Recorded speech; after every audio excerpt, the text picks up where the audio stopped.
to today's session. At the beginning, I wanted to thank the Gwangju Democracy Forum for inviting APRRN to this event today. It's a pleasure to be here, and I'm also very happy that many of APRRN members can take part in this panel. For other people visiting here, just a brief introduction about APRRN.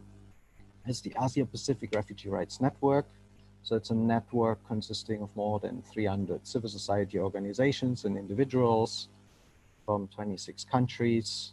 So our members are quite diverse from all over the Asia-Pacific. And yeah, one of the topics today that we will be discussing in this session is having our members reflect on inclusive democracy and refugees in Asia. And they are obviously reflecting on democracy. It will start from failing democracies, how this affects and leads to forced displacement, but also looking at inclusion and how we include refugees in host countries, country of asylum, settlement countries, and so on. What impact that has on democratic structures and systems. So yeah, without further ado, I will start today's session and reflection by introducing our first speaker, Ms. Debbie Stothard. She has a nearly 40 years career working with diverse communities and advocating for refugee rights in the region. She engaged with international organizations, state advocacy, and she is reporting on failing democracies and the impact this has on forced migration. Debbie is also a member of the APRRN Southeast Asia Working Group. So Debbie, you have 15 minutes for your presentation. Thank you. Thank you, Lars, and thank you everyone for being here. And congratulations to the May 18th Memorial Cultural Center on the 41st anniversary and on this Gwangju Democracy Forum. It's, I think, for all of us who have been involved in democracy struggles, the May 18th movement is something that is special to all of us. So I am going to, I hope you can see my screen. I just wanted to start the day to open with what's going on in Myanmar. And I know there was already a session on Myanmar, but you know, I just wanted to remember Salai Tan Hung Tan, who was killed last week in Mindat in Chin State. And in Mindat, when people talk about refugees and people being forcibly displaced by conflict, it makes them look as though they're just running away. But in this case, this was a town of Mindat, a population of 20,000, who tried to defend their town from being invaded by the illegal military junta. They had muskets, which are single-loading guns that farmers use to chase away wild animals. They had slingshots, and they had machetes, and they had Molotov cocktails. And they were bombarded with artillery, rocket-propelled grenades, and machine guns. And they managed to defend their town for over 2 weeks before they were finally taken, arrested, and killed. So I think, and so then, you know, who's left behind, who's still alive, people who are injured, who are now hiding in the jungle, trying to evade further capture by the military. So these people, so much in Mindat, and you know, symbolize all these millions of people in Myanmar who resisted to the best of their ability, at first using non-violent means, but in the end forced to defend themselves from snipers, from airstrikes, from rocket-propelled grenades, from tanks. And this is, and then now we're facing this horrible situation where people who are trying to flee into Bangladesh, into India, into China, into Thailand are being seen as an enemy in the context of COVID, that the narrative is that they are illegal immigrants bringing COVID into the country, or they are terrorists, when the terrorists are actually a military that grabbed power and violated its own constitution. Now, if you look at the UNHCR website, you will see that Myanmar, as of middle of last year, Myanmar or Burma was still in the top 5 of countries sending refugees. And this is despite the so-called transition and reform period that started in 2011. And so then the question is, despite all this reform, why is Myanmar a top sender of refugees in the region? Now you can see at the graph at the bottom here, the World Bank actually starts counting in 1990. And as of the end of 2019, there's over 1 million refugees.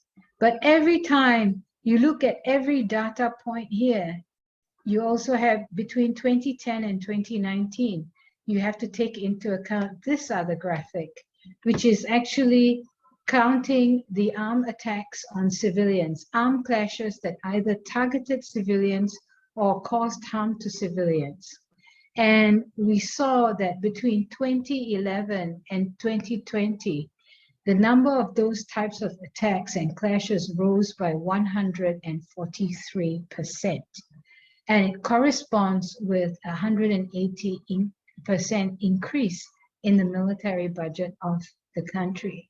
So every time there is a dip or a rise in the number of refugees and displaced people, a number of people who are subjected to forced migration, you can already see it corresponds with actual attacks on people. And those attacks are happening because the democracy was fundamentally flawed. The democracy was a hostage to a constitution that empowered the military and guaranteed it immunity from prosecution. The democratization process did not address military dominance of the political and the economic spheres of the country, and how they were able to collude with racists to use hate speech and fear to justify genocidal actions against the Rohingya and crimes against humanity against other social minorities, including Muslims, Christians, Hindus, and also social minorities like the LGBT community. And amidst all of this, women and children were disproportionately impacted. And you could already start to see that this coup that happened on the 1st of February is going to lead to a further rise in refugees and forced displacement. We're already seeing that happening. In fact, in 2020, the 1,200 military attacks and clashes that either targeted or affected civilians included attacks on COVID health posts set up by local communities. When local communities in the ethnic areas were not getting assistance from the central government, they set up their own COVID screening checkpoints, and the military attacked those checkpoints as being illegal. And it's also important to understand that last year, these 1,024 attacks took place in 10 out of the 14 states and regions in the country. It wasn't just a few pockets of hostilities here and there. But our latest data shows that there's been already between February and April, in the past 3 months, the over 100 days of the military coup, that the number of attacks on civilians has, in this 3 months, gone beyond the entire annual figure for 2020. So you can already start to see, okay, there's been a so-called flawed democratic transition that has excluded a lot of women, but also ethnic and social and religious minorities, and conflict-affected zones were also blocked out from participating in elections. Muslims were not allowed to run. People were disenfranchised, and this is why we're still having this incredible threat to human security, and why we're not going to see 1 million refugees. We're going to see at least double that within the next few months. I wanted to also note that what was very interesting as part of this the political response has been that the 76% of the elected MPs who were not allowed to enter parliament because of the coup then formed the committee representing the national parliament, the Pidu Ludo, and in February and then in April, they partnered with the ethnic organizations that were traditionally excluded from the formal democratization process to form the National Unity Government. And what is quite interesting is that out of the 26 National Unity Government cabinet, 8 are women, 15 are non-Burma, and our dear friend Ong Myo Min, who is openly gay, is the Minister for Human Rights. And of course, one of the big issues now is whether the NUG will be more inclusive and have the courage to add Rohingya people to their cabinet and to their government. But, you know, while we are looking at Myanmar or Burma, we also have to understand that this deterioration of this deterioration, this escalation of conflict was made possible by a permissive environment that all around in neighboring countries, as well as amongst key democracy stakeholders, key states, their ball was dropped on democracy. The US had Trump, who actually was perverting a perverted and oppressive form of so-called democracy at the exclusion of everybody else. Thailand, India, and other neighboring countries, even Malaysia, had domestic failure to actually be inclusive and be democratic. And that also allowed the military to feel emboldened to have this coup. Now, if we are actually going to address this, we need to also understand that countries in the region, whether we are in South Korea, in Malaysia, in India, need to be able to deal with this crisis in such a way that they not just strengthen their domestic democracy by being inclusive of the considerations of displaced people, but also contribute to a restoration of democracy and an establishment of inclusive democracy in Myanmar, which is the most durable solution for this crisis, whether it's in Myanmar or any other country situation. So in the short term, no reformment. We cannot afford to send people into a situation of armed conflict. When I'm talking about armed conflict, we're talking about a situation where the military junta is actually sentencing civilians to death by court-martial. Under international law, court-martial is supposed to be for members of the armed forces, and when they bring civilians to a court-martial, it means that those civilians are considered prisoners of war. We now have over 50 million prisoners of war in Myanmar. The military is actually convicting people in military court, and that itself is an indicator there is a nationwide war raging in Myanmar. And if we want to change the situation, we need to be inclusive at our domestic level, not just of minorities in our countries, but also the stateless people in our countries need to be considered as part of our democracy. Thank you.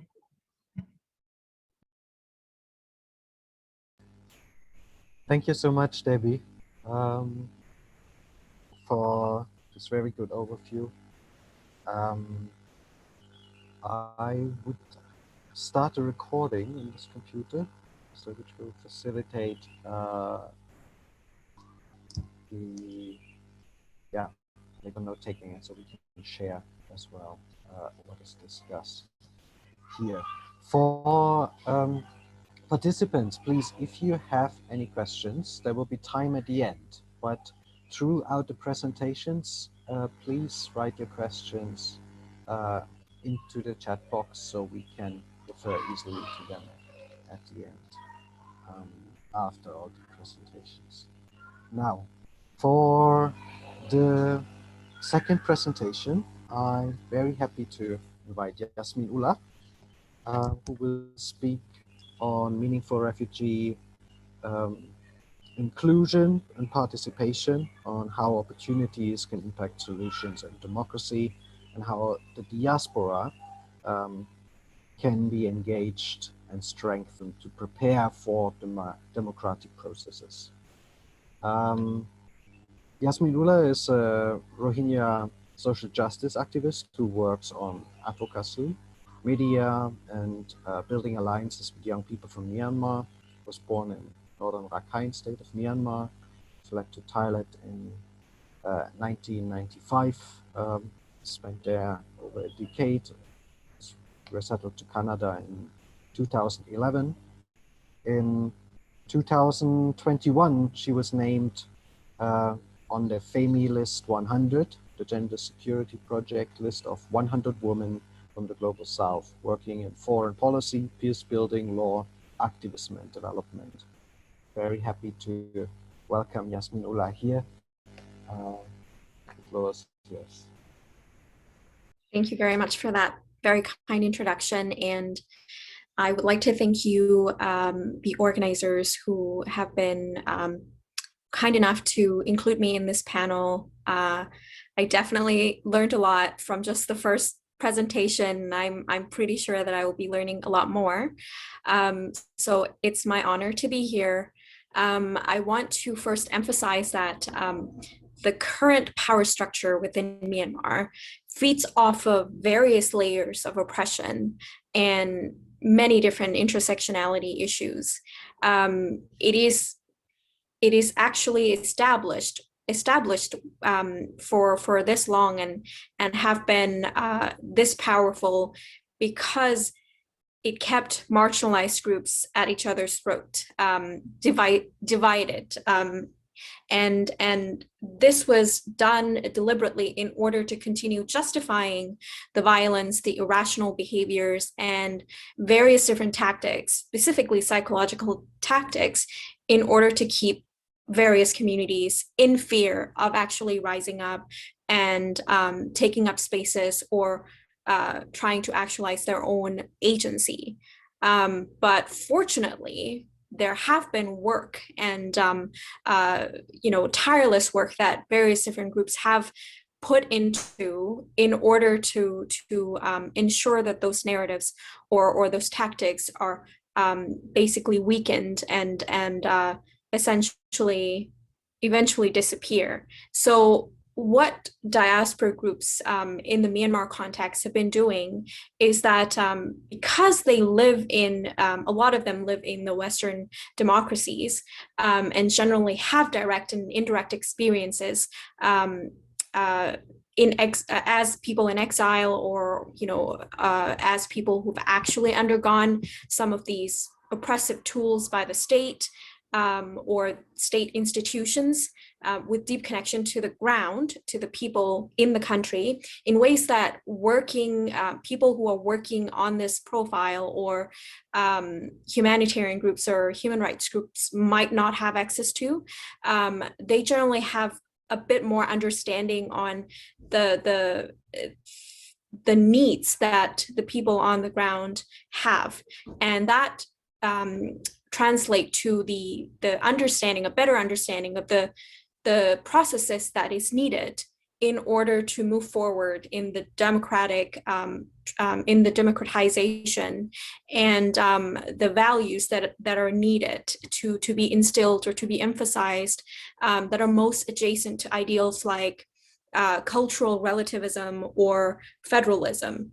And since we are afforded this relative safety within Western nations, or in the Western hemisphere, there's a bit more wiggle room in how we can go about advocating for our community in pursuit of consensus-based democratic values, and that there is a removal of tension of or the populist politics that exist on the ground, exist inside the country, issues around racialized narratives don't normally apply in our context. So that helps us actually kickstart the work of building alliances and building solidarity among the many groups. And what I've been doing, and fortunately have been having the privilege to do, was actually connecting with various groups, ethnic groups specifically, in Canada and in the US, and reaching out to them, basically grounding ourselves in understanding that we have a common enemy. Yes, there are more than one target that we need to hit in order for the country as a whole to democratize. But the common enemy, the power structure that threaten our process, or the initial stage of democratization, still remain the Tatmadaw. And building off of that, we come together on our understanding of the layers of repression, the years and years and years of the kind of tactics that have been used to terrorize our communities. And so we are well situated in negotiating and setting examples of what may be needed from the international community to improve the situations on the ground, and at the same time doing the work to insulate and shield people who are working on the ground and are not afforded the kind of safety and security that we have or we enjoy in this part of the world. So basically we can act as a middleman in this sort of field, and there are a lot more opportunities for us to be able to raise awareness and raise consciousness. For example, in the Canadian context, we had to continuously work directly with various different civil society groups that are advocating for human rights issues. Around the end of August 2017 onward to the time that the parliament actually made the determination that Rohingya crisis had accelerated and escalated into a genocide. And that determination did not come about without the work of various different diaspora groups pushing forward this very specific terminology to be used. And it did not come about by just, one day the parliament just picked up this work.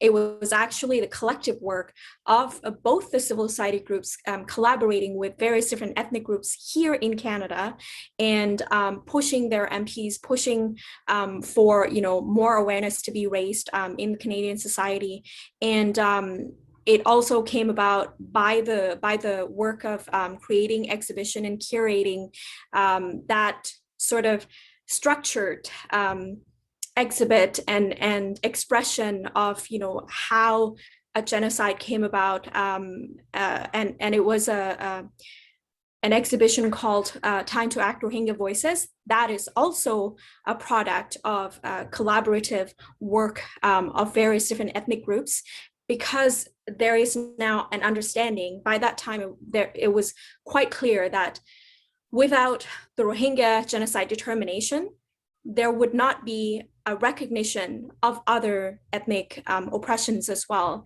And there's this general connection that we have in trying to raise awareness and basically piggybacking off of the Rohingya case, but because we have the common enemy and it is, you know, through the same perpetrator that have committed these crimes for the past 70 years, it helps the case of the ethnic communities, and it helps not just for them to be recognized, for their plight to be recognized at the, you know, higher level or in the policy making realm, but it also helped them to create a momentum of their own. And we basically feed off of each other and share connection, share the resources that we may not have if it was us working as an individual community. And so through this work and through this genocide determination and various briefings that we've done together as diaspora groups, we've been able to at least influence some of the monumental key timings that various, specifically Canada and the US, have put out, specifically like sanctions and the genocide determination or other various policies that come out of our collaborative work. Now, the inclusion at the diaspora level really helps shape how the nation states engage with the impacted communities. And I think that it would help even more if various nation states and the international community actually take a look at the inclusion on an intersectional level and through a bit more critical lens of rather not just who is in the room or who is at the table, but who is not, and that usually extend to women or people, non-binary people from marginalized groups, and so apart from all of this work in the international fora, I think that the collaborative work that we've had going in the diaspora groups really help us be able to have all hands on deck when the coup actually started. It helped build a stronger alliance on the ground inside the country, and I think that because some of the groups that are working on the ground have already been well connected, well established in terms of connection with the diaspora groups, it helped it helps the process to be a lot faster than we had anticipated, in not just understanding that, hey, the Rohingya genocide might have actually took place because of the relentless violence that took place at the beginning of the coup and the current ongoing situation. So that got picked up really fast because of that existing work that has already been established. So through that, my hopes is that the democratization process could take a little bit more reconciliatory tone from now on, and that we would have a process that would actually bring a reckoning, not just for death or injuries that took place pre or post coup, but actual analytical work on how structurally the racialized narratives and other intersectional issues have been produced and reproduced to keep people at bay and not being able to realize their own will.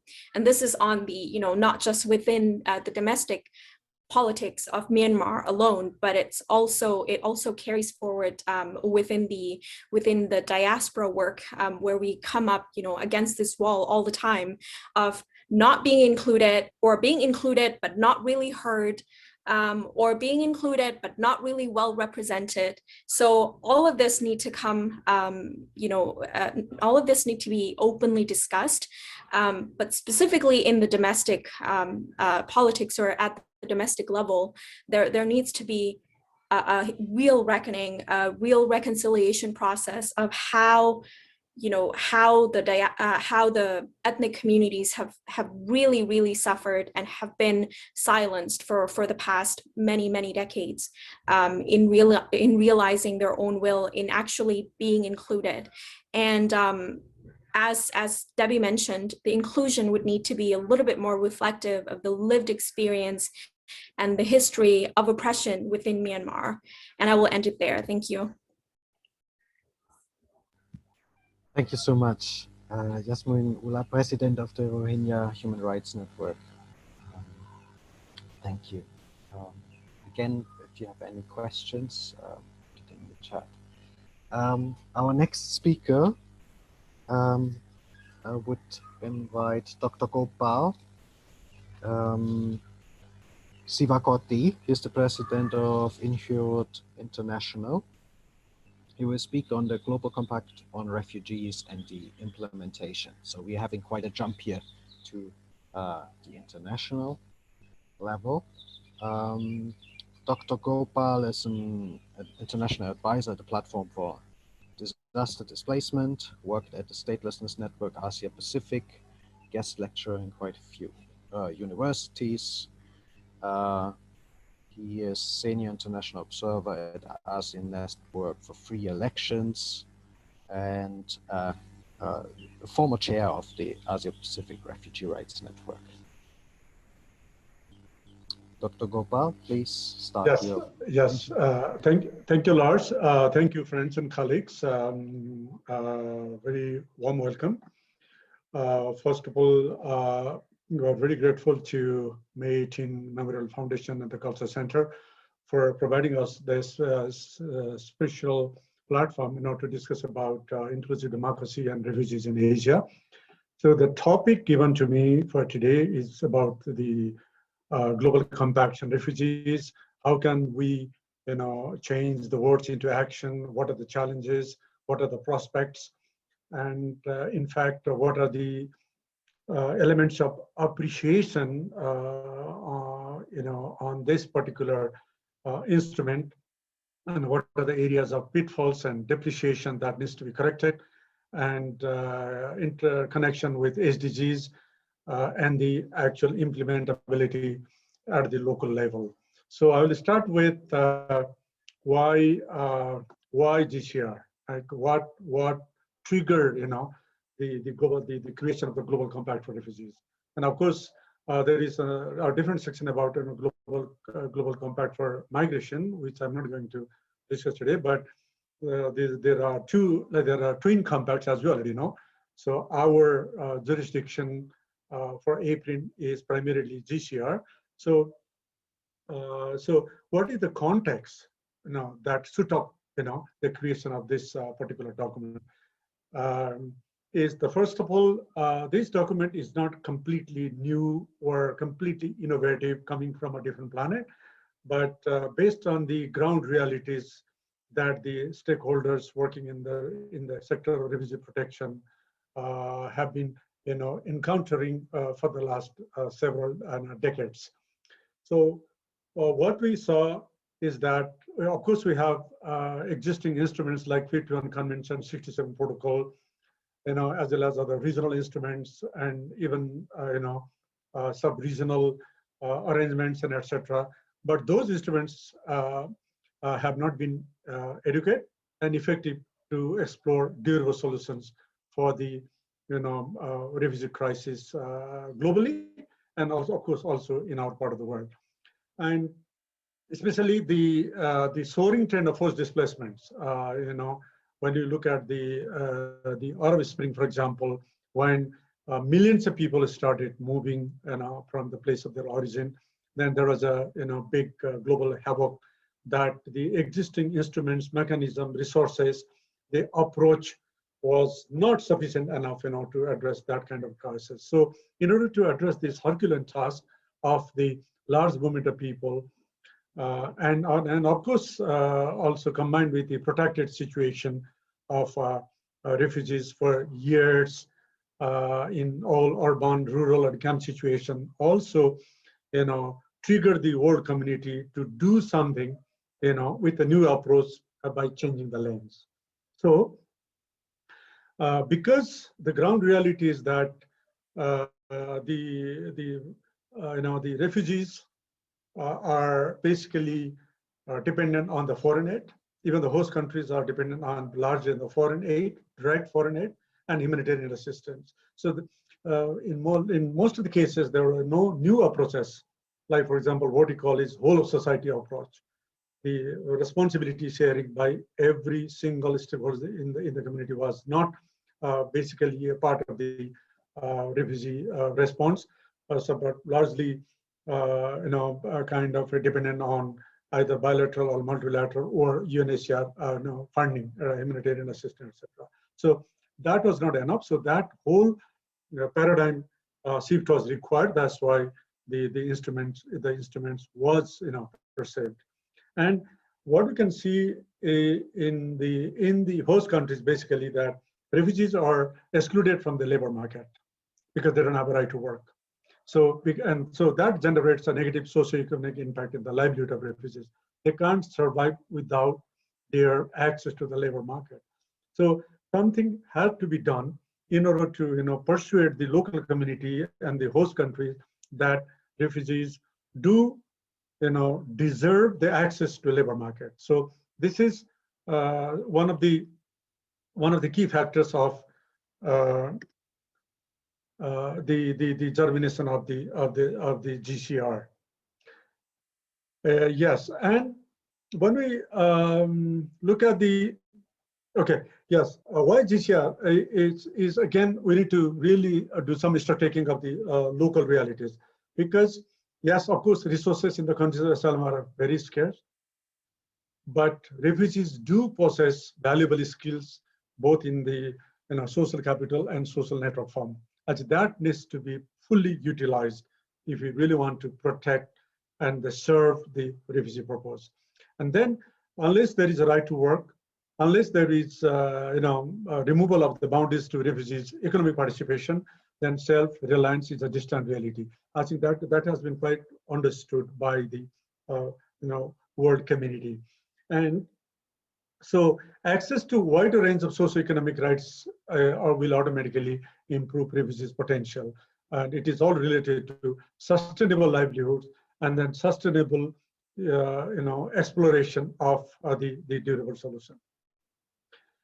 So based on this specific fact that the Global Compact for Refugees came into being after almost more than 2.5 years of global exercise by the member states, and APRRN has been very much part of this process since the very beginning of the discourse, and we're also part of the ultimate passing of the resolution on this. So the GCR has primarily 4 objectives based on the ground reality that I mentioned earlier. Number 1, to ease the pressure on the host countries, and of course to promote self-reliance among refugees, and the third country, the expansion of the third country solutions, because third country solutions, the quota, the quota, the acceptance level is so low, it's less than 15% in the current global refugee scenario. So it is to try to persuade the wealthier nations to expand the access, and of course also to support the condition in the country of origin as well, and also for the safety return, because return with safety and dignity is one of the one of the durable solutions. Of course, there is no hierarchy among 3 durable solutions anymore these days. So, this has created a framework for more predictable and equitable responsibility sharing instead of burden sharing, number one. There have been initially almost all member states of the United Nations were part of this process, but at the latter stage, some of the countries unfortunately withdrew from the process. So now we have altogether 152 member states which have endorsed these instruments. This instrument, unfortunately, again, is a non-binding instrument. But again, this is the aspiration and reflection of the ambition of the international community, to strengthen the cooperation. The GCR. So why this instrument is so important for us and for the refugee rights advocates and the refugees themselves?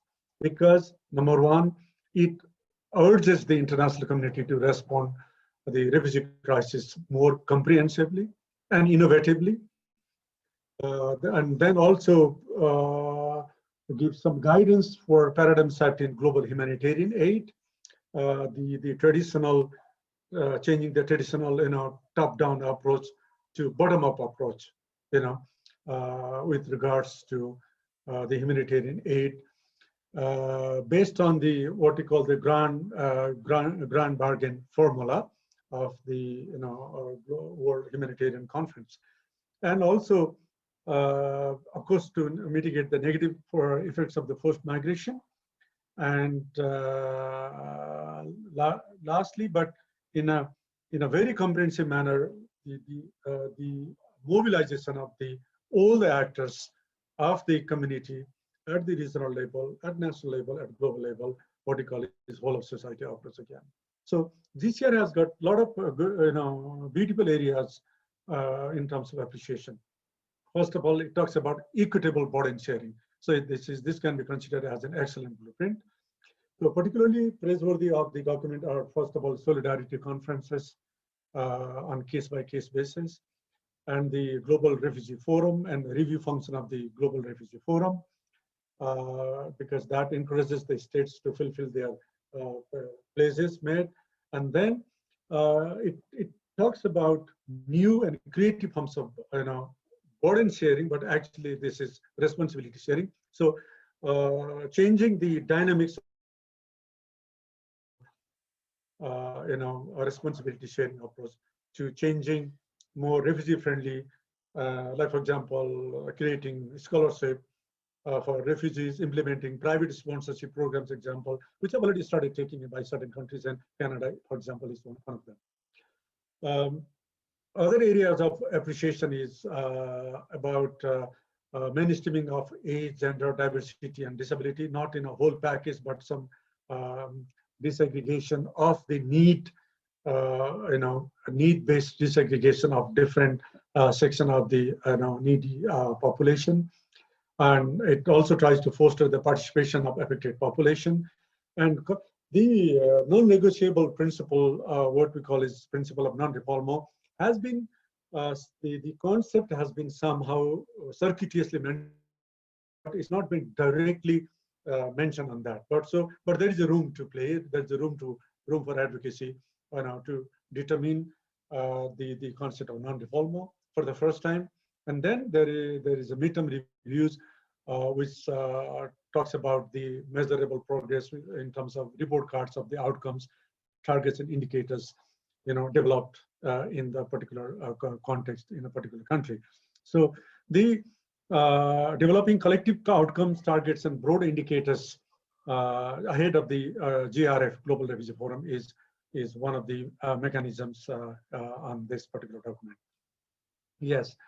So the other major issue is that the entire attainment of the SDGs, Agenda 2030, on the notion of no one should be left behind, also talks about data collection of the forced migrants relating to SDG attainment. This is a brilliant kind of opportunity now to incorporate and corroborate those data with SDG attainment. And So, and those data is also be used as part of the comprehensive refugee response framework. The case examples have been already started in Latin America and in Africa, and in Asia, Afghanistan is the first country. Now the CRRF project has started. And UNHCR is also mandated for tracking the pledges made by the states and other stakeholders. And the forums will provide to review the fulfillment of the pledges. And then country-specific mechanisms have also been envisaged, especially in the context of large influx and the complex situation. Well, there are areas of depreciation also. There are pitfalls, as I mentioned earlier. Like once again, unfortunately, despite all this exercise, it is still a non-binding instrument.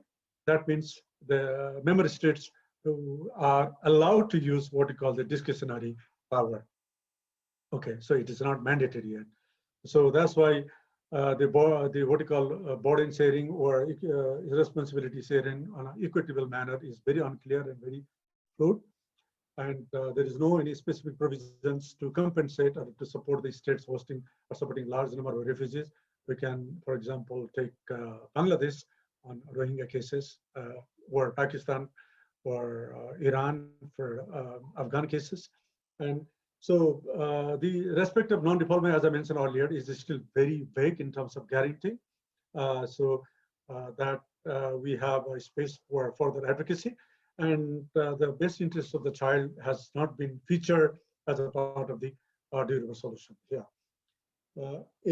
Other areas of depreciation are, so there is no designed or specific mandatory space for the participation of the affected population. So there are gaps on that. And other areas of depreciation are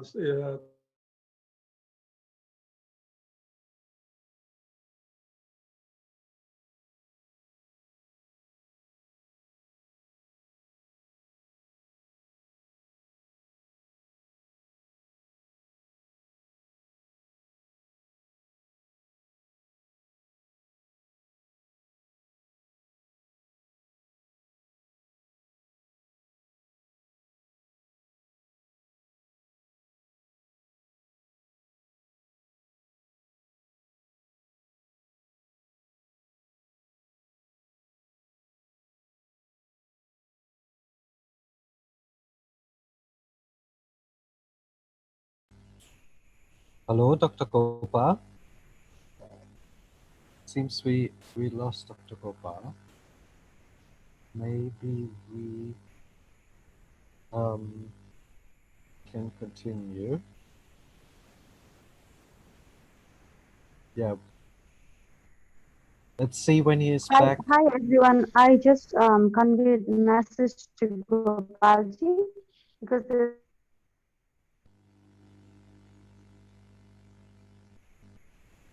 Hello.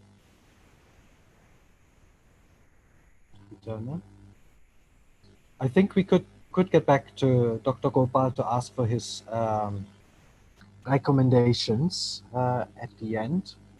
For now, I would like to proceed with inviting Dr. Linda Bartolomei to present on refugee women and girls as a key to the global compact and to present on the gender audit in regards to meaningful engagement and partnership with refugees throughout this process.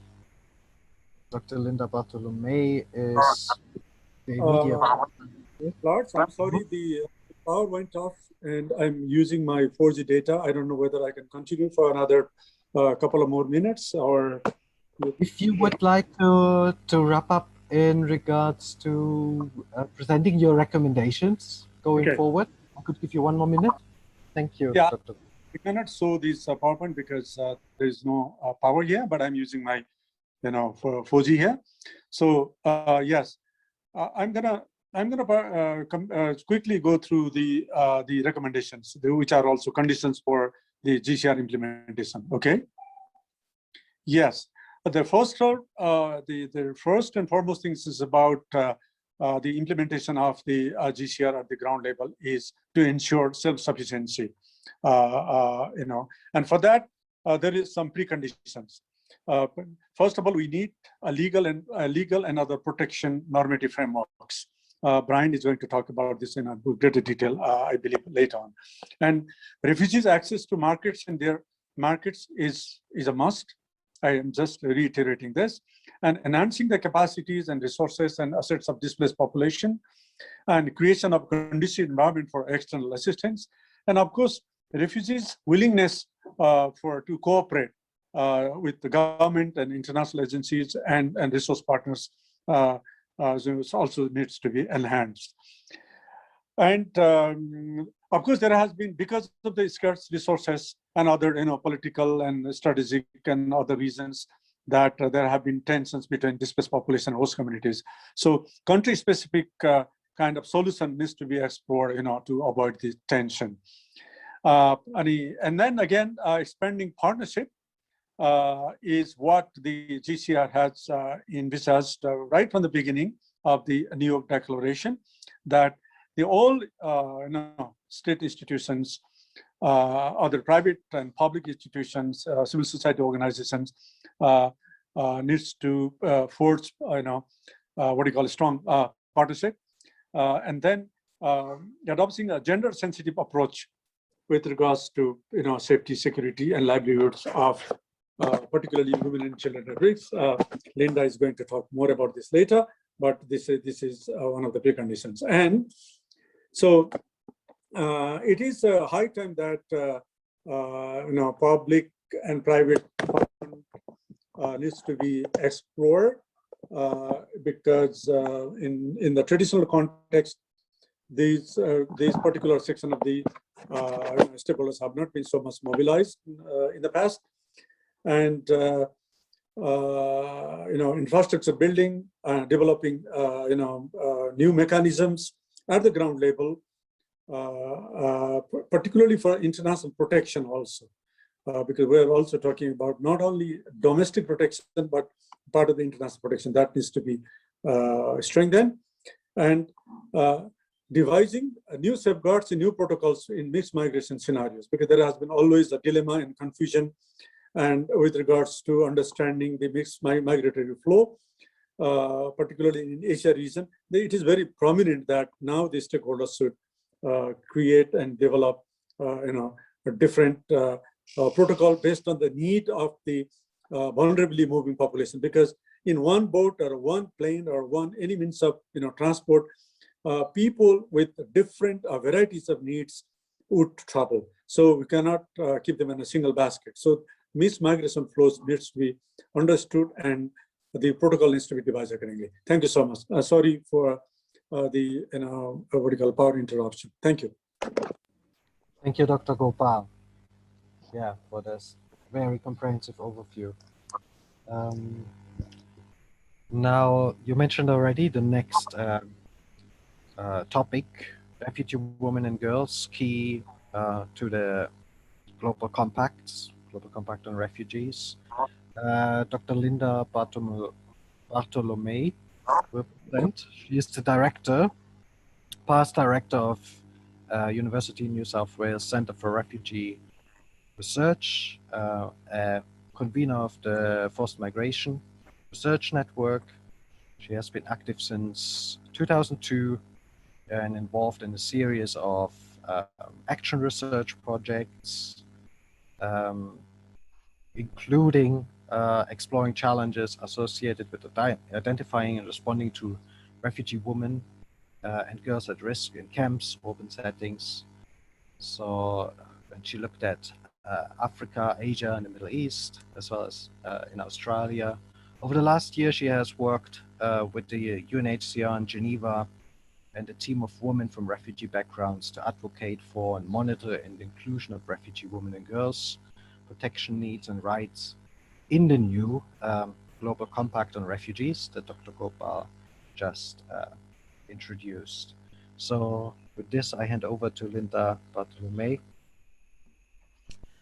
Lars, thank you very much for the introduction. Thank you, APRRN, Rachel in particular, for the invitation to join the panel, and my thanks to the other speakers for your excellent presentations. Dr. Gopal's given, I think, a very good overview of the strengths and weaknesses of the Global Compact on Refugees. And if I can just refer back to Debbie's very strong presentation about the current situation in Myanmar as a key root cause of refugee flows, and Yasmin, your very good analysis of the long-term impacts of oppression and the need for an intersectional lens. I think that speaks very strongly to why we need a robust response to refugee flows.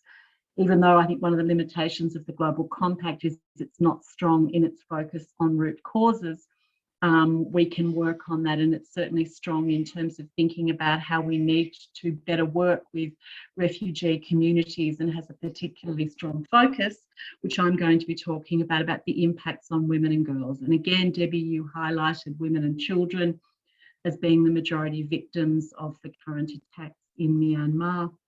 And Yasmin, you made very important points about leadership and participation and intersectionality. So I'm hoping to draw some of those links. I want to acknowledge the amazing team of women who were part of the gender audit, women from all of the world's regions, including several from this region. Najiba Wasavadost, who's going to be speaking on this panel as well, Apajok and Noor and Hafsa, who are both also of Rohingya background. So I want to speak briefly to why the Global Compact is so important, particularly for refugee and displaced women and girls. A little bit about the role that refugee and displaced women have played in working to ensure that the Global Compact is age, gender and diversity sensitive, and the way in which refugee women and the team at UNSW are working to ensure that these commitments actually implemented and make a difference at the grassroots level in the lives of women and girls. So as Dr. Gopal has laid out for us, the Global Compact came about as a result of the New York summit that happened back in 2016. The New York Declaration is really important because it's the first declaration specifically focused on refugees and migrants that was adopted by all member states of the UN at that time. And Volker Turk, who was the then Assistant High Commissioner for Protection in UNHCR in Geneva, emphasised that this was a minor miracle. And basically what he was saying was for states to recommit at this particular political juncture to the principles of the 51 Convention, to the principles of the refoulement, was actually a pretty significant feat, because many of us were very afraid that it would go in the other direction. But what I want to particularly focus on is why it was so important for refugee women and girls. So the New York Declaration is very gendered, it's gender sensitive, it's gender inclusive. I could even go so far as to say it's getting towards gender transformative. So it recognises that we've got to address gender inequality, that the empowerment of women and girls is essential to finding solutions, that sexual and gender-based violence has to be prevented and effectively addressed. Refugee women and girls' leadership needs to be actively supported, that women and girls need access to good reproductive health care and rights. So the Global Compact on Refugees, in response to the New York Declaration, essentially tasked UNHCR with the job of preparing the text of the Global Compact on Refugees, working with governments, NGOs, civil society, other UN agencies, refugee communities themselves, to draft essentially a framework to operationalise the commitments that were set out in both the New York Declaration and its annex, the Comprehensive Refugee Response Framework.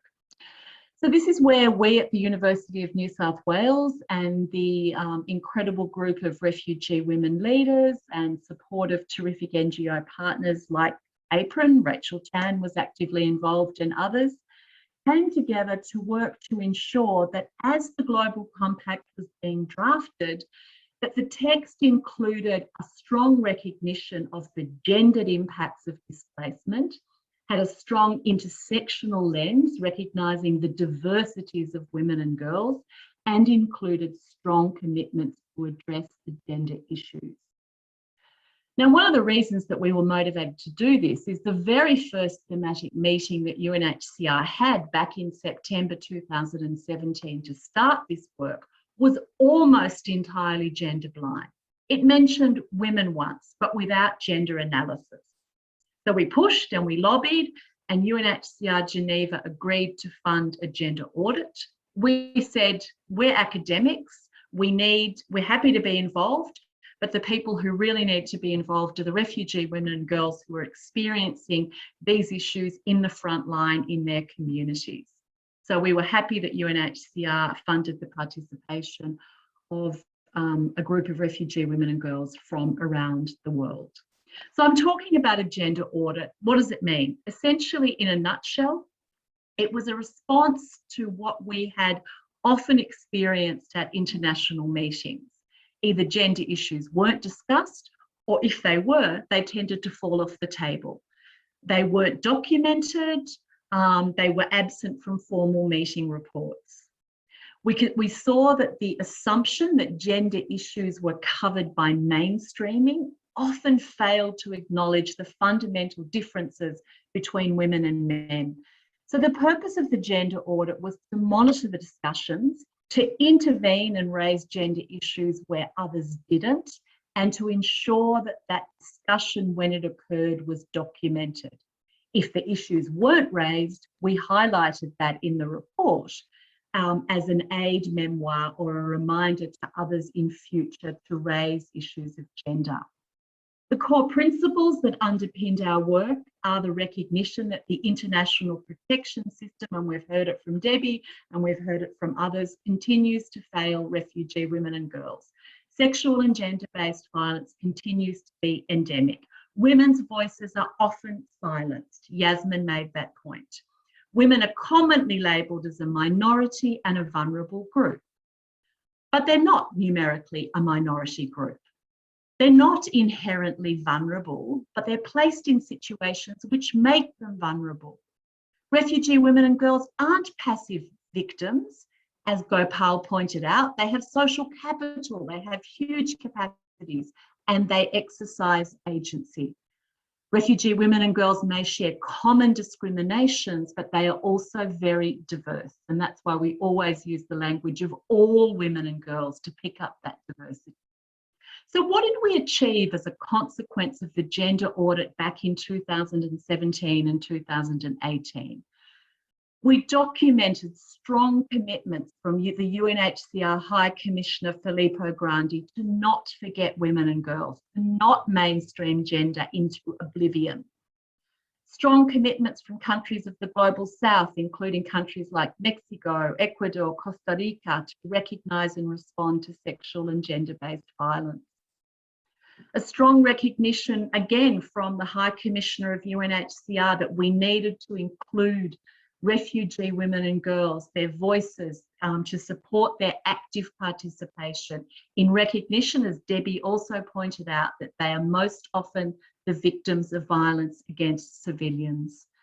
And here I want to pause, as Debbie did, and acknowledge a dear friend and incredible advocate, Aku from Women for Justice, who also was gunned down fighting for the rights of women and men in Chin State just less than a month ago. And she was a core part of this project too. So Aku, we remember you with enormous respect. Many governments supported the importance of fostering the active participation of refugee women and girls. So how did those commitments, those promises made in the consultations meeting translate into action? I've just included one of the paragraphs here from the Global Compact on Refugees, which is paragraph 13, which emphasises a number of the key things for which we were advocating: the importance of partnership, of participation, of inclusion of refugee women and girls, the importance of addressing sexual and gender-based violence, the importance of an intersectional and a diversity lens. So what came next? We got the Global Compact on Refugees. It had strong commitments to women and girls. Our next job was to make sure that those words translated into promises and actions on the ground that would, and we hope will, make a fundamental difference in the lives of refugee women and girls and their communities. So the Global Refugee Forum, Gopal mentioned this, happened back in 2019, and the aim of that forum was to encourage governments, donors, NGOs, community organisations to make pledges to support the commitments in the Global Compact on Refugees. Promises to change policy, promises to change programs, promises to commit more funding. One of the other important outcomes was the establishment of a digital platform for sharing good practices and a commitment to the importance of indicators and monitoring the implementation of commitments to the Global Compact. Our team was once again funded to undertake a gender audit of the preparatory meetings leading up to the Global Forum on Refugees and at the forum itself. The forum looked at 6 key areas, from responsibility sharing to solutions to energy and infrastructure. And our mission was to ensure that commitments and promises and pledges made against those 6 areas were age, gender and diversity sensitive. We had some wins. There's still a long way to go. We had a bigger team. Now we had refugee women, 7 refugee women actively involved in the team. You can see a photo of Rachel Tan, who's on the call today. She joined the team from APRRN as well. We also worked with a group of young men from the Youth Alliance in UNHCR. So a really big team, all committed to issues of age, gender and diversity. We documented the meetings. The women on the team, and you see here Najiba and Hafsa and others, and Aziza, made presentations about sexual and gender-based violence, about age, gender and diversity, about the importance of participation. And those presentations had, significant impact. A number of governments and other stakeholders made pledges at those spotlight sessions, pledges to do more for women and girls, to address issues of sexual and gender-based violence. They included a number of countries from our region. South Korea made 2 pledges with respect to sexual and gender-based violence and resettlement. The Korean NGO made a pledge with respect to children. Japan, asylum access, a strong commitment to meaningful refugee participation. So there was a significant translation from commitment to pledging for action. One of the exciting things that happened in the closing plenary at the forum was the launch of the Global Independent Refugee Women Leaders Network, of which Najiba and others are a member. We were again invited last year to conduct a gender audit of the High Commissioner's dialogue, and were able to document positive progress. Most sessions last year were strong on gender, age and diversity. There was an important move from a call for gender inclusion to gender transformation. There was a clear articulation of the rights of the LGBTI community. And most significantly, a commitment that gender audits are now standard operating procedure at international meetings of UNHCR. So planning for this year's high-level officials meeting with the team is now underway. In closing, a couple of recommendations to the international community, to international NGOs and other actors. We need to recognise the key role that local communities, including women, play in community-based protection, and this has very much come to the fore in COVID. We need to support gender equality and resource women-led responses and address the barriers. We need to recognise that we need to move away from the language of gender sensitivity to that of gender transformation, that an age, gender and diversity lens should be fully integrated in every aspect of work with refugee and displaced communities. And given the scope of gender-related violence and the reversal of gains we're now witnessing in the pandemic, an urgent need to expand funding for GBV prevention programs, in particular those led by forcibly displaced women and girls. Thank you very much. I think I'm almost on my 15 minutes, Lars. Thank you so much, Linda. Very strong, good presentation. Our next speaker is Brian Barbour, the Senior Protection Officer in Act for Peace. He will speak on how to strengthen protection systems and the roles of different stakeholders. Brian Barbour is currently with Act for Peace, Senior Refugee Protection Officer. He's also affiliated at the Renata Caldo Center for International Refugee Law at UNSW, where he's also a PhD candidate. His research focuses on building new state asylum systems from the ground up in ASEAN. The floor is yours, Brian. Thank you very much, Lars. It's really great to be here today with everybody, and it's a real pleasure and honor to be speaking alongside the other panelists today. I've really appreciated everything I've heard. Well, I'm going to try to cover 3 things in my 15 minutes, and I'll be speaking primarily from a regional perspective, looking at the Asia Pacific. So first, I'm going to try to discuss the way that the refugee protection context in Asia is commonly understood and try to challenge that a little bit. Second, I'm going to describe what I see as certain trends or opportunities in the region, areas where we might be able to engage and push things along. And third, I'm going to describe the role of various actors in refugee protection, and particularly the role of non-state actors in refugee protection. So first, the situation in Asia is commonly summed up as follows. There are a lot of refugees, and despite the needs, there are very few state parties to the Refugee Convention, few states that have national legislation, and even fewer who implement that legislation in practice. So in this context, refugees are regularly subjected to human rights violations, and the lack of law, policy, and practice doesn't change the fact that there are a large number of refugees physically present, whether there's law for it or not. This context is well known, well covered in academic literature and practice literature as well on refugee protection in Asia. And a lot of scholars recognize this resistance to widely accepted refugee and human rights frameworks, and they set out to understand why. So why is it this way? And a number of suggestions have been put forward. Sarah Davies has done excellent work and has highlighted the Eurocentric origins of the Refugee Convention, failure to consider at that time the refugee context in Asia. Vitit Munterborn has suggested political expediency and has also highlighted that states may see ratification or accession to the convention as compromising their ability to get other states to the table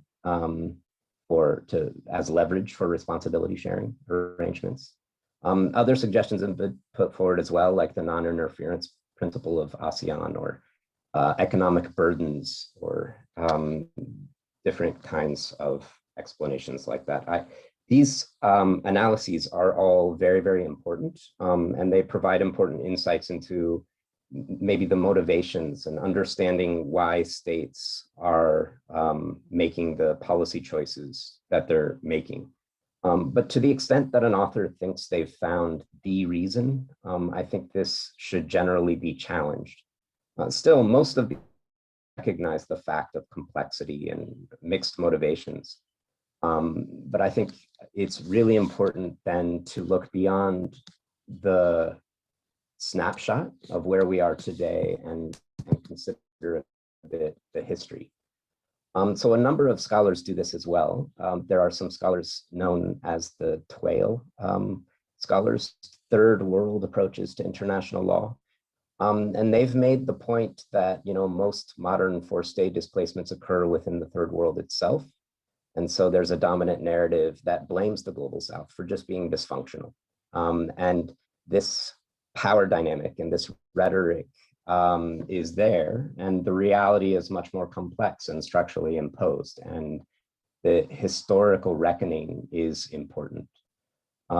B.S. Chimney in particular has looked at the refugee issue specifically, and he's looked at a lot of the literature which proposes the reasons why. But he's stated at one point that Asian states should refuse to accede so long as there's a strategy of containment, which seeks to contain refugees in the poor world. And he, talks about restrictive visa policies, carrier sanctions, narrow interpretations, safe third country concepts that allow a lot of states to keep refugees from ever reaching their borders.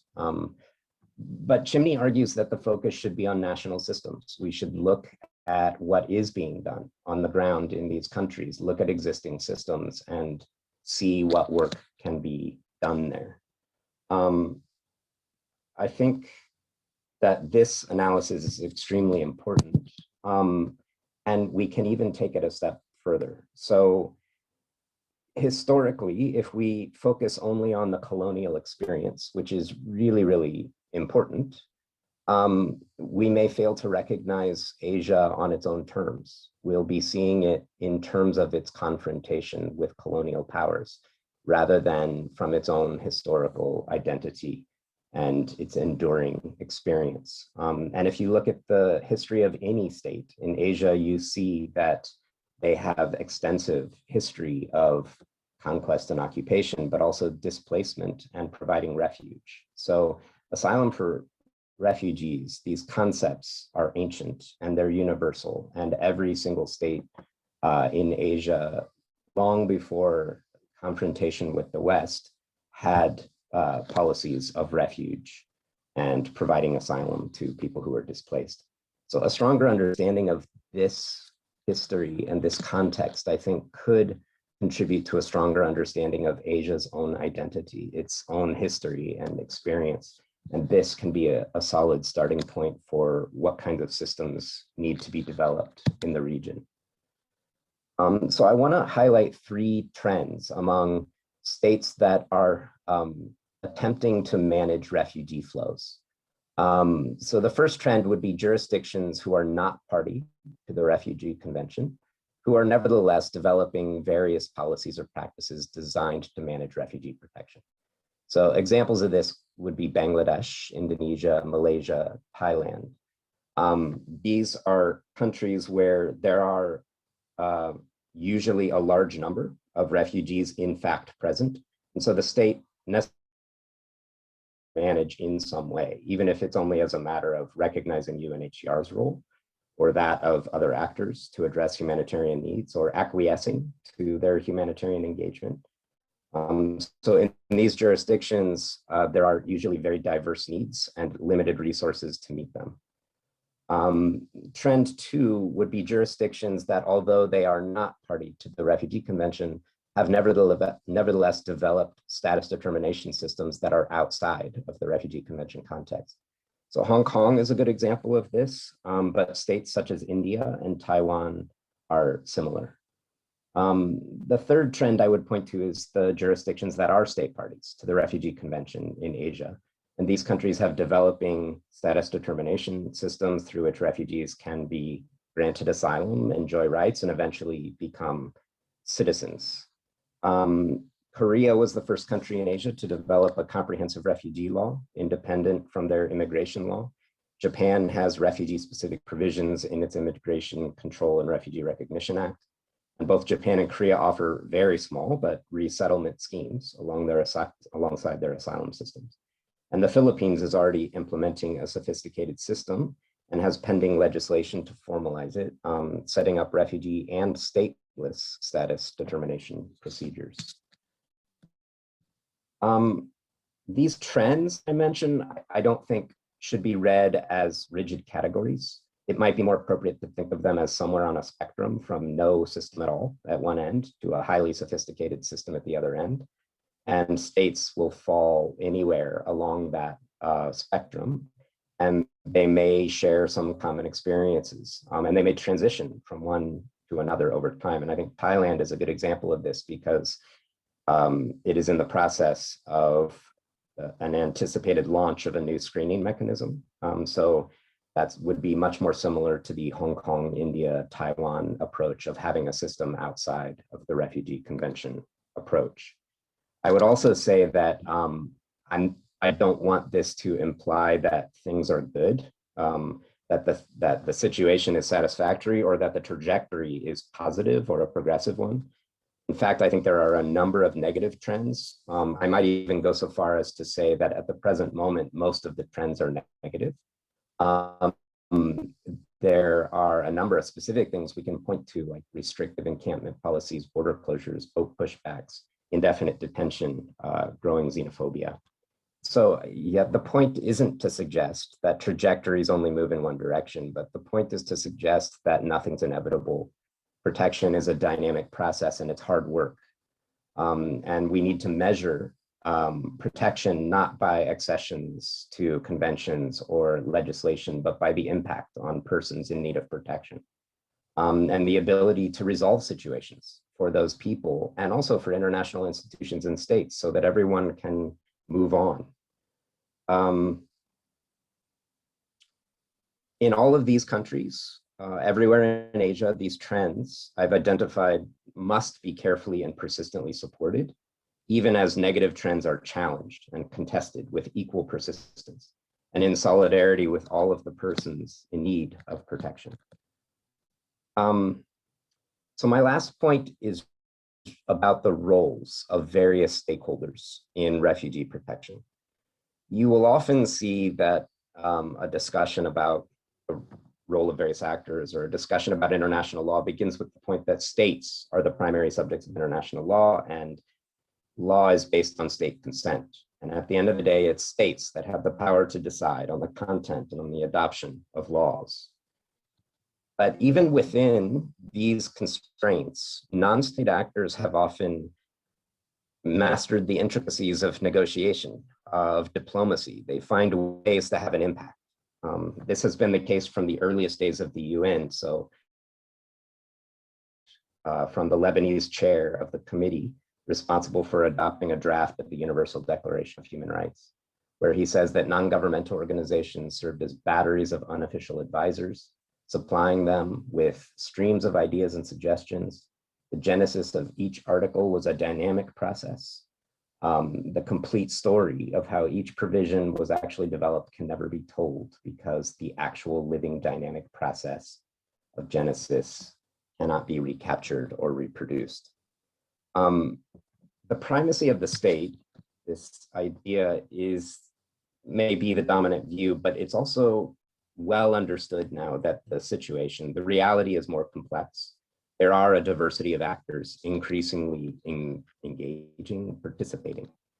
And I think this is particularly true in the refugee context. So international refugee protection is always delivered to refugees on the ground, and usually by a really diverse group of stakeholders, well beyond the host government or UNHCR. Refugee needs are diverse, and the diverse set of needs requires a diverse set of interventions and specific expertise. No one is an expert in all of these things, and it's unrealistic for any single actor to meet all of these needs alone, even if they're a government or UNHCR. And what actually happens anywhere in the world, even where you will find the most sophisticated refugee systems, is that a large number of stakeholders collaborate through referrals networks. They identify needs, vulnerabilities, and risks. They make referrals to each other on the basis of those needs. So while the theoretical question about the role of non-state actors can continue and be debated as an empirical matter, NGOs and refugees themselves are in fact providing protection on the ground. That's what's happening. The critical role that NGOs and refugees themselves are playing is maybe even best demonstrated in states that lack national laws, policies, and practices, as is often the case in Asia. Refugees and other persons in need of protection are physically present in most of these countries, and where states fail to deliver protection, it is NGOs, lawyers, other local actors, refugees themselves who are finding ways to save lives, meet needs, and deliver protection in the face of seemingly insurmountable odds. So I'll refer to something that has been raised now already by Dr. Gopal and Linda, which is the whole of society approach and the multi-stakeholder and partnership approach. This was first recognized in the New York Declaration itself, recognizing that a comprehensive refugee response should involve a multi-stakeholder approach. And that was followed by a two-year negotiation of the global compacts. And in the GCM, they recognized a whole of society approach and a whole of government approach. And the GCR recognized a multi-stakeholder and partnership approach. And both compacts describe a non-exhaustive list of actors. It doesn't draw lines and it doesn't try to define them, doesn't try to draw a box around who's included and who's not. Everyone, the default position is inclusion. So if we understand what refugee protection entails, and we understand empirically what's happening on the ground, then the only conclusion that can be drawn is that a comprehensive multi-stakeholder and partnership approach with all of the relevant actors collaborating is what effective protection requires in practice. And this understanding has now been endorsed by states engaged in the New York Declaration and Global Compacts processes, finds expression in both compacts. But what does it mean? So what is a whole of society approach? Well, I think in essence, it is about collaboration and coordination between all of the relevant stakeholders across well-coordinated referrals networks, each stakeholder doing their part in solidarity and contributing to a collective whole. Ideal scenario, everyone would be connected to everyone else. Everyone in the network has the capacity to recognize protection needs, vulnerabilities, and risks when they see them or hear them, and then document them and make high quality referrals to those with the relevant mandates and expertise to provide an appropriate intervention. And even if that is an idealized system, and even if such an ideal system might not exist in practice, the goal remains, and actors can all strive to come closer to this ideal as a matter of principle, prioritizing collaboration and joint capacity building as fundamental and as part of the approach that we all adopt. Thank you.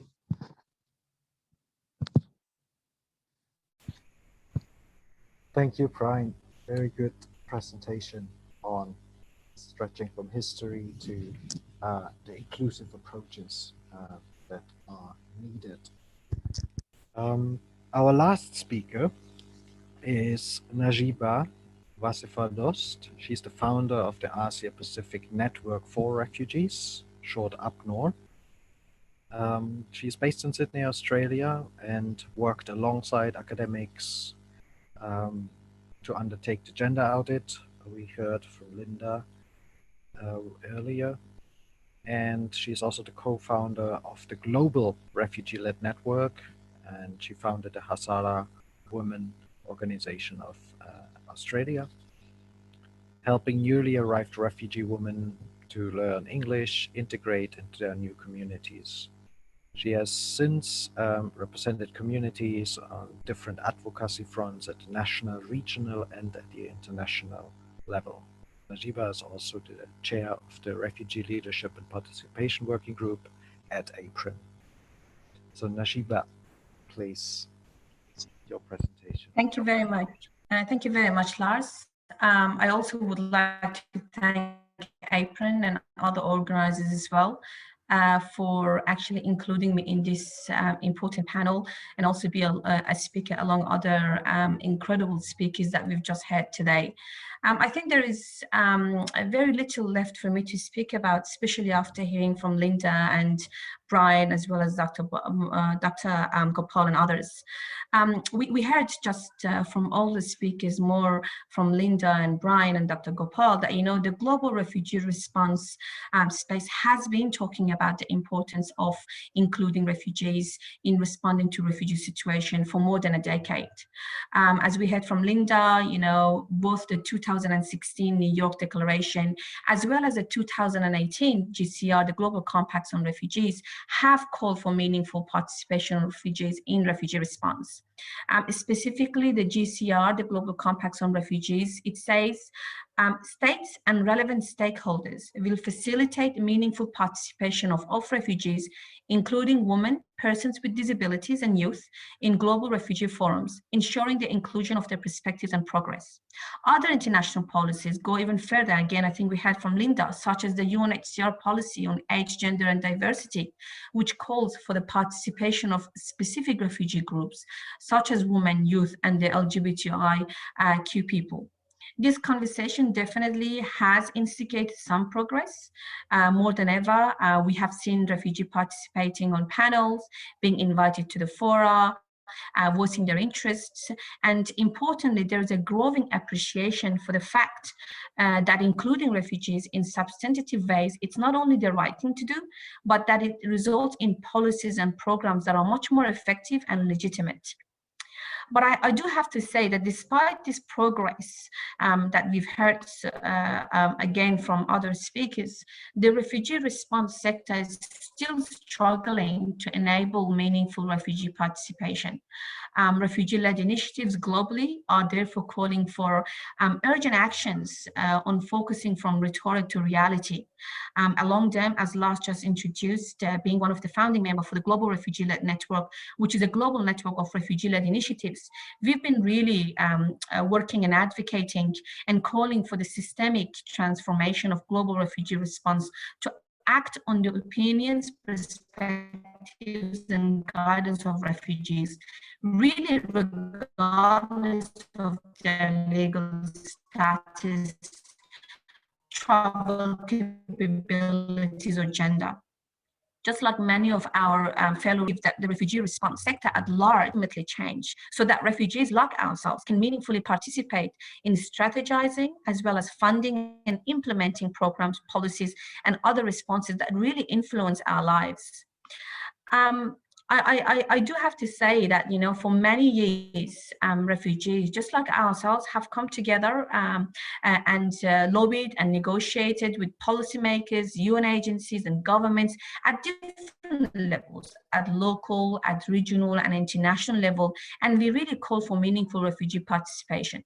And the reason for that is that we strongly believe that refugees are the first and the last responders to any crisis. And again, I have to say that the COVID-19 pandemic was itself a testimony of this, when the international actors were withdrawn from their field, when they had to work from home. It was again refugees themselves that had to handle the situation themselves and respond to their situation. Refugees do serve as resources for other refugees and host communities on policy changes, on gaps and best practices. As a result, excluding us often leads to unsustainable, ineffective refugee policies, and that's something that we continuously advocate for. You know, we talk most often when I talk to people, when I come to panels and webinars like this, when I talk about meaningful refugee participation, sometimes I do ask the question, what does it mean in practical terms? You know, what does refugee participation mean? And I have to say, for us refugees, definitely we want to be in the room. We don't want to be just a box to be ticked. Meaningful refugee participation in refugee policy making should really be the norm, not the exception. It should be a lens from which the programs, budgets, and activities, forums, and everything related to refugees should be designed and implemented. Meaningful refugee participation will not be realized with representation at conferences alone. And sometimes when we consult refugees and communities across different countries in the Asia region, we often hear about them being, only used as a substance to consultation only, and not necessarily being used anything further to that. Refugees and us, we really want to be engaged in policy discussion in order to bring our expertise and all our different critical stories from the ground to international decision makers, to connect those affected by policies to shape of those policies. We want a participation revolution in reality. And what I mean by that is that we want a human-centered design approach to refugee policy making. Without a space for these stories and our experiences, I strongly believe that no policy discussion will be as meaningful as refugees need them to be. We have, like again, Lars mentioned at the start of our conversation, there are 2 refugee-led organizations that we work with, APNOR, the Asia Pacific Network of Refugees, and GRN, the Global Refugee-led Network. We continuously consult with refugees, all along the Asia region, as well as other regions in the globe. And we hear most often from refugees, that they really want to be working with large institutions. They want to work with donors indirectly. They want to be providing advice to governments directly.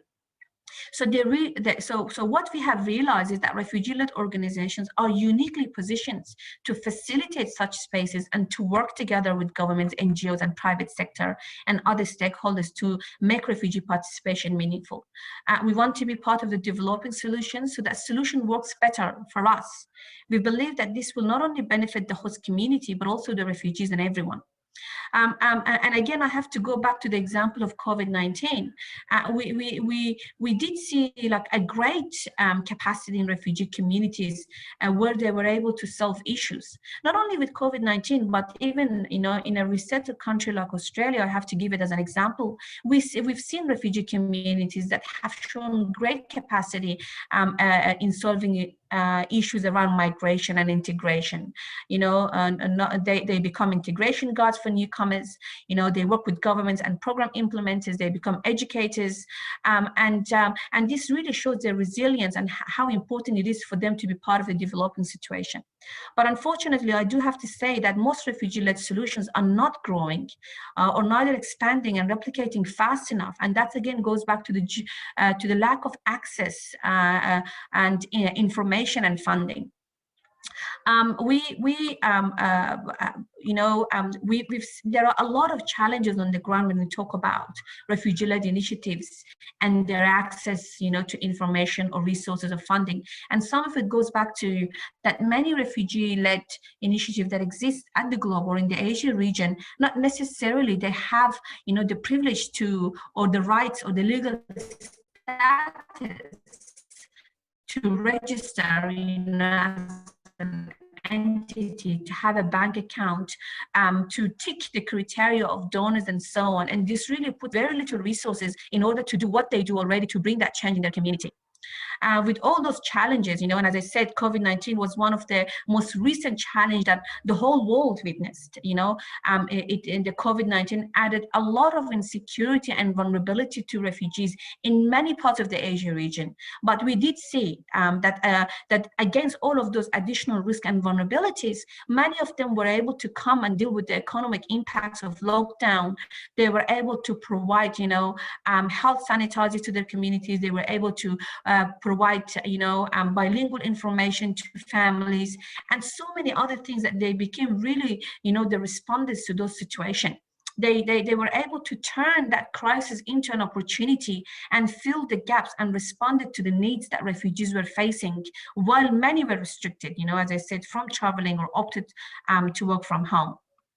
So this is only one real testimony as to why refugees needs to be part of a developing solution. The needs and solutions are really identified from within the communities, and it's always refugees who knows best what will work for them. Today, as I said, we see a lot of refugees stepping up to each other and supporting one another in their local communities. We see them to actually initiating refugee-led initiatives where they come up with educational initiatives. They run up radios. They actually become part of gender audit groups, as we heard from Linda. A lot of refugee women, even though that they've had little skills or little opportunities to education, are now analyzing and evaluating such important higher policy discussions. And that's because, institutions, academics like University of New South Wales have given them that space, to exercise their leadership and to work along, with genuine partners like University of New South Wales or organizations like APRRN. So I think it's quite important to be able to create those unique spaces for refugees to act as leaders and in order to allow for that meaningful refugee to happen. What we've learned so far in refugee participation is that meaningful inclusion definitely requires resources, and yet up until now, most refugee-led activities and entities have been self-supported. We want to make sure that the current aid system change. We strongly have heard from a lot of refugee communities in our country consultation that we've done across the Asia region that the current aid system is not inclusive of refugees, and it does create a lot of barriers to their participation. A lot of them have lack of access to decision makers. A lot of them have lack of access to direct funding, and again that goes back to the inability to being registered as an organization. I think it's quite important that I think it was Brian who spoke just earlier that sometimes we don't necessarily see that political willingness or the political leadership by some of the governments in the Asia region. But in such instances, I think it's quite important that in the absence of political leverage, we have an economic leverage that can work to create change. And hence, we think the role of donors or the role of private sectors, corporates, and NGOs is quite important to bring that leadership and to support refugee-led initiatives to receive enough support and funding from donors to ensure that there is a direct line to support their activities. We really envision and hope that the future solution will adapt in realigning existing resources to support initiatives in promoting meaningful participation by refugees and really recognizing that there is a considerable capacity within their communities, which will not only increase refugee self-reliance, but also contribute to durable solutions and improve integration. And lastly, I would like to say that when we talk about meaningful refugee participation, I would really like to assert on 4 main points that, whether you're an NGO today, whether you're a government worker, whether you're an academic, when you talk about refugee participation, please, let's make sure that we are able to facilitate their ongoing and sustained access to space. Let's not limit it to ad hoc consultation only. Second, let's make sure that there is enough facilitation on refugee preparedness, that there is enough trainings, there's mentoring, there's follow-up support. And thirdly, I think for bigger NGOs, for institutional, it's quite important to be able to initiate that self-reflection, institutional self-reflection. And see how we can actually play around the power dynamic that exists. It goes from UN agencies to governments to smaller NGOs. And I think lastly is finance refugee participation, as I mentioned earlier, that's quite important. And for many refugee-led initiatives, they've been working in this space as volunteers for a long decade. And it's about time for us to bring some sort of flexibility or ease of requirements in our funding grants and so on, and prevent tokenization. So once again, thank you very much, Lars, for having me, and yeah, I'll get it back to you. Thank you, Najiba. Thank you. Yeah, highlighting again the importance of making participation meaningful, starting from the design implementation. We now have another 15 minutes for questions and answers. Just asking Rachel, could you provide a summary of the questions? Otherwise, I will try. Yeah, thank you very much for such wonderful presentation and very insightful and rich content. So there are some questions which have been posed by some of the participants. The first one would be to Yasmin. You had mentioned that there is an example of the diaspora working in Canada. So is there any examples of diaspora working in the Southeast Asia or East Asia region? There most certainly are, but because of the security dynamics within the Southeast Asian region and the South Asian region, it is a lot harder for those groups to be visible and to do work that are a lot more public and are well known.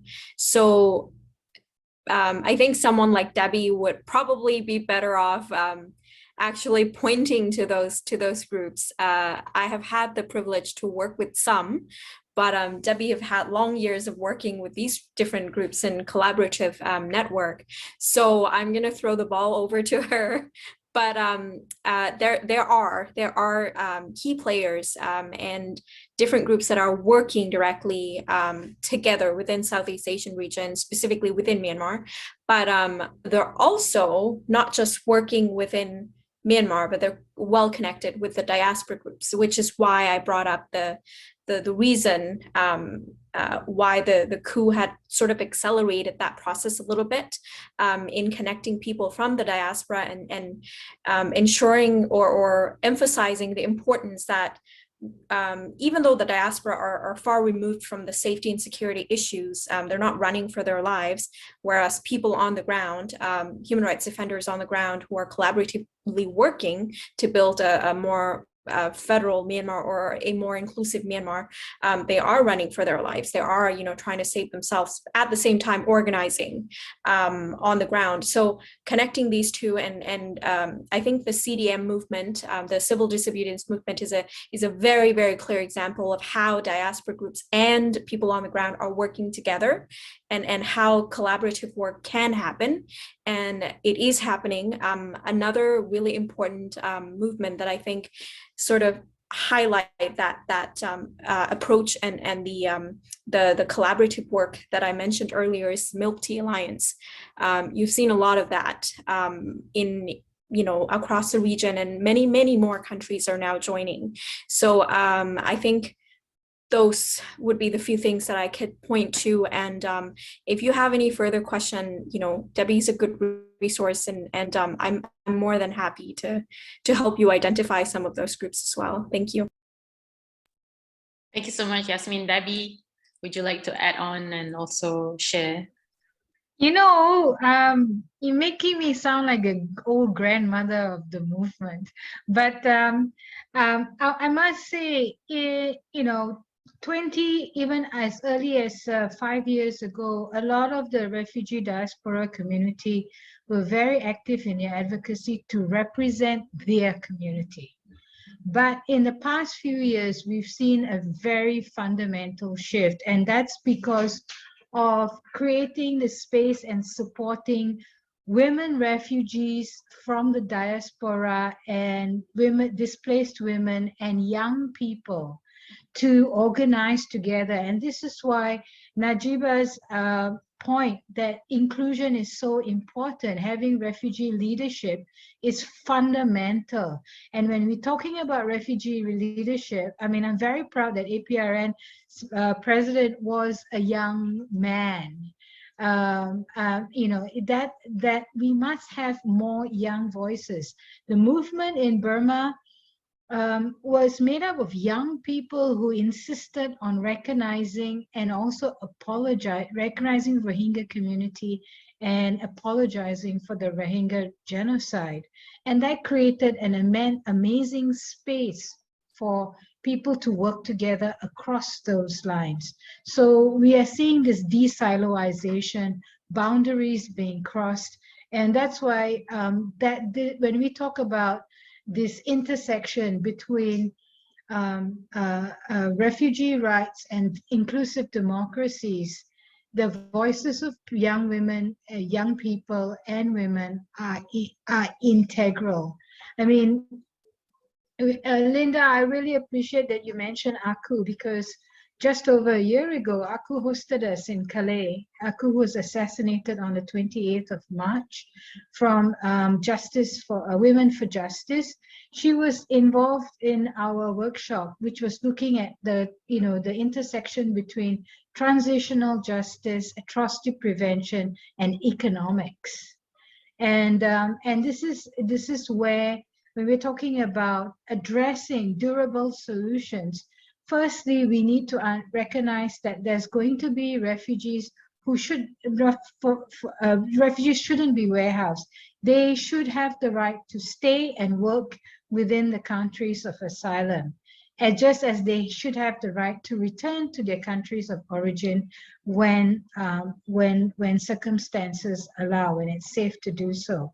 And we've seen in the first not according to my experience, for me, the first generation of refugees I dealt with from Burma were the 88 generation.